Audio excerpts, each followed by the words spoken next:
I'm Sal Brinton. I'm the president of the Lib Dems, and I'm just going to say a couple of words about how it is for us at the moment in the country and how our manifesto got to the place it did today. Many people here will have some inkling already, but I just want to say that I've been travelling around the country quite extensively since January, and I am really encouraged by what is happening in our held seats and our top target seats. In Eastbourne earlier last week, I saw the most amazing display of diamonds on every single main road into Eastbourne. And I now know that a number of our other seats are trying to match that, which is a good policy to have. In contrast in Eastbourne to hardly any of the other parties. And that's also true elsewhere. Where we are strong, our campaign remains incredibly strong. The last 5 years, you will know, and you will hear more in a minute, have been somewhat testing for us in government. But that was right. The first coalition in decades. But we were very clear in our manifesto 5 years ago about the promises on our front page that we wanted to deliver. And we have done.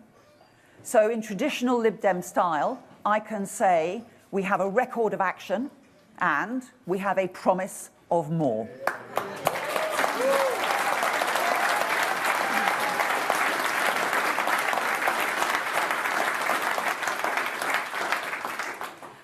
The key for us as a party is about opportunity for everyone. And you can only achieve that in a society that is balanced. It has to be tolerant. It has to be understanding of the diversity within our communities across the country. It also has to be focused on a strong economy, because without that, we can't support the parts of the economy that we need, such as education and health and welfare. Now, contrast that with the manifesto process that the other parties have been going through. And for those that don't know, our manifesto is not decided based by a small group of people in a closed room. We started on our manifesto process 2.5 years ago with a major consultation around the country amongst local parties and with members. Last year, we published a pre-manifesto, which we then consulted again. And our Federal Policy Committee, which is in charge of our manifesto process, then used that consultation to bring to the conference that we had up in Liverpool just 2 months ago, where it was resoundingly endorsed in principle by our members across the country. Contrast that with the last 2 days, where Labour have suddenly decided to change their clothes and become fiscally responsible, well, without telling us how they're going to do it. And the Conservatives yesterday also deciding they're going to swap clothes and become caring and compassionate and throwing billions of extra money at everything, but without telling us how it's funded. Well, we have provided full costings of our manifesto, and I hope that everyone who wants the detail will be able to look at that. And another comment that I heard on the radio this morning was that the Lib Dems will have a very skimpy manifesto this time because they won't want to be in danger of saying anything that they can't deliver in coalition. Well, it's not skimpy because we are quite clear that our priorities for government are right across government. The whole point of coalition is that it's compromise.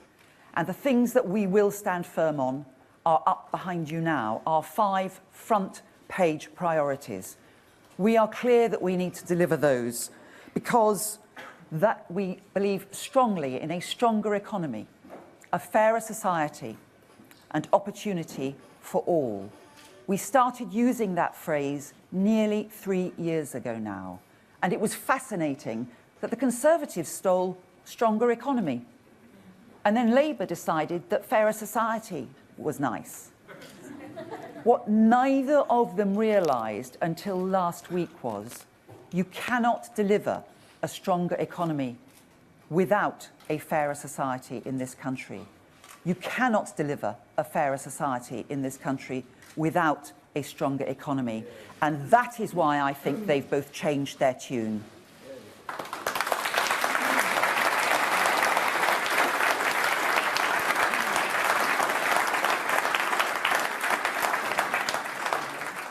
So the UK needs a party that is prepared to set out its stall.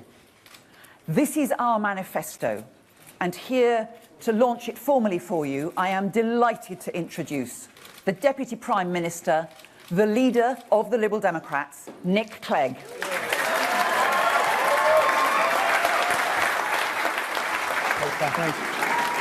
Thank you very much.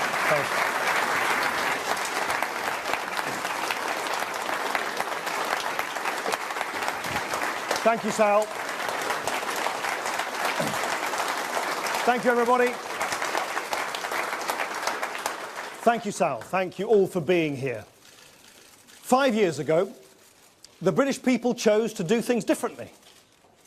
You decided that no one party had the right to govern our country on their own. You chose to make politicians work together in the national interest. And you know what? It worked. Your decision turned round an economy in crisis and made it into the fastest growing economy in the Western world.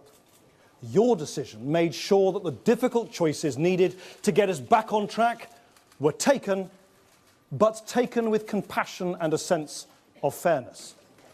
Your decision meant that instead of a Conservative government chasing UKIP off to the extremes, you had the Liberal Democrats to keep the government stable and anchored firmly in the centre ground. But the truth is, I could be stood right here in front of you today in very different circumstances.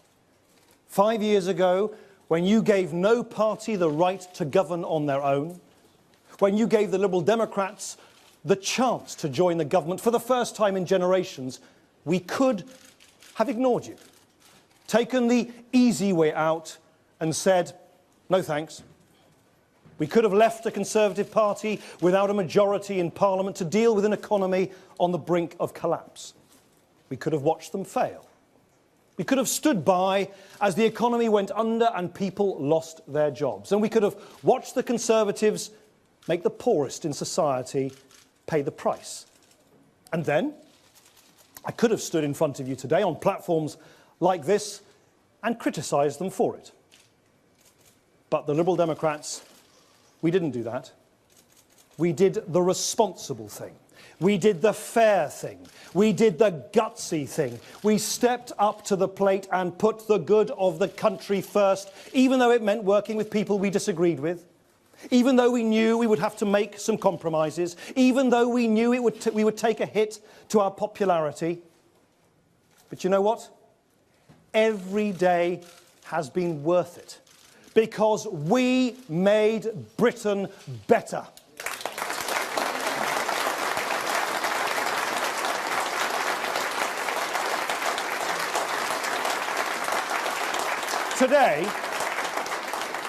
Today, because of what you chose and what we, the Liberal Democrats, did, we have a stronger economy and a fairer society. We brought stability. We turned round the economy. We stopped the Conservatives from putting people like them above people like you. And we made Britain fairer. We cut taxes for millions of working people and lifted the lowest paid out of tax altogether. We directed more funding to the poorest children in our schools. We created a record 2 million apprenticeships. We undertook a bold, liberal reform of our pension system and have given millions generous rises in the state pension.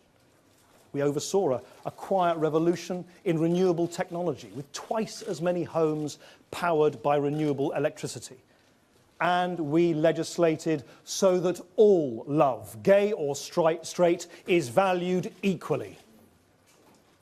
This time round, it is obvious once again that neither Labour nor the Conservatives will win a majority. The era of single-party government is over.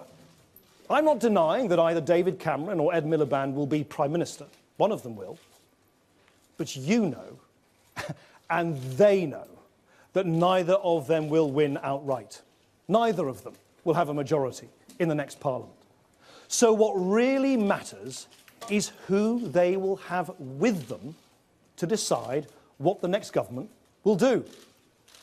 Someone is going to hold the balance of power on the 8th of May, and it won't be David Cameron or Ed Miliband, but it could be Nigel Farage. It could be Alex Salmond. Or it could be me and the Liberal Democrats. So ask yourself this. Do you want Nigel Farage walking through the door of number 10? Do you want Alex Salmond sat at the cabinet table? Or do you want the Liberal Democrats? The Liberal Democrats will add a heart to a Conservative government and a brain to a Labour one.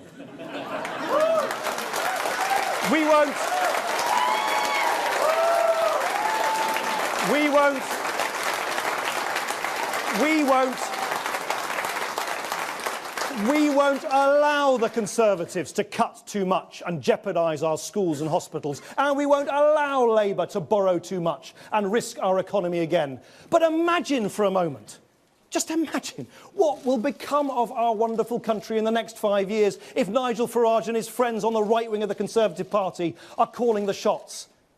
Our public services cut to the bone. Our communities divided. Our shared British values of decency, of tolerance, of generosity just cast